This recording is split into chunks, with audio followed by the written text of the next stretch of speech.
اکثر کہتا ہوں مسلمان نوجوانوں کو بالخصوص کہ اگر اسلام کے تعلق سے آپ کے ذہن میں کوئی تذبذب آئے نا، سب سے پہلا اصول آپ یہ جان لیجئے کہ ایک چیز اگر آپ کو نہیں سمجھ میں آ رہی ہے، اس کا مطلب یہ نہیں کہ اس کا آنسر ہی نہیں ہے، رائٹ، ورنہ یہ بھی تو آرگیومنٹ فرام اگنورینس ہے نا جی، کہ اس کے جہالت ہو گئی ہے، جہالت ہے، جہالت کی وجہ سے آپ کسی چیز کو ریجیکٹ نہیں کر سکتے. آپ یہ کہیں کہ مجھے نہیں معلوم، I will do research، میں پوچھوں گا، میں پڑھوں گا اور تحقیق کروں گا تاکہ مجھے پتا چلے. تو جب بھی کوئی ڈاؤٹ آئے، جب بھی کوئی آپ کو شبہ آئے، تو سب سے پہلے اپنے آپ کو اس پوزیشن میں لے آئیے کہ میں پرفیکٹ نہیں ہوں، میرا نالج لمیٹڈ ہے، میرا وزڈم لمیٹڈ ہے، اس وقت اس کا جواب میرے پاس نہیں ہے، لیکن اس کا یہ مطلب نہیں کہ اس کے پیچھے جواب ہی نہیں ہے. بالکل. اب میں اسٹرائیو کروں گا، کوشش کروں گا کہ کیسے اس چیز کے جواب کو میں حاصل کروں.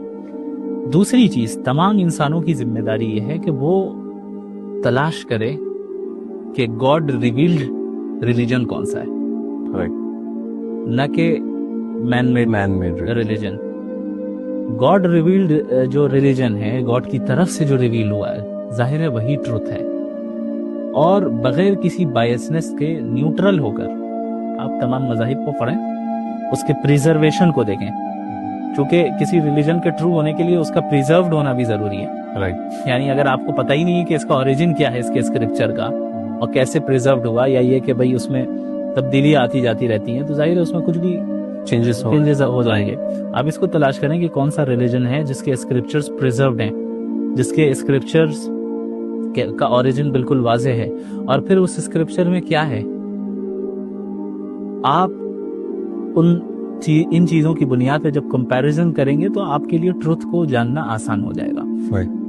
ہمارے زمانے میں ریلیجن پہ عمل کرنے کو چونکہ ایک پرسنل میٹر بنا دیا گیا، اور سیکنڈری چیز، پوری توجہ مٹیریلزم کے اوپر ہے. جو مادی چیزیں ہیں اسی کے پیچھے چلنا ہے، دنیا کمانا ہے. توجہ کیا ہے ہماری اسی دنیا کی طرف ہے، اور ریلیجن کو اور گاڈ کے ایگزسٹنس کو ہم نے نظر انداز کر دیا یا سیکنڈری درجہ دے دیا، جبکہ وہ اس دنیا میں آنے کا ہمارا بنیادی مقصد ہے کہ ہم اپنے گاڈ کی عبادت کریں، اس گاڈ کو پہچانیں، وہ ہم سے کیا چاہتا ہے. تو اس طریقے سے اپنے سفر کو جاری رکھنا چاہیے.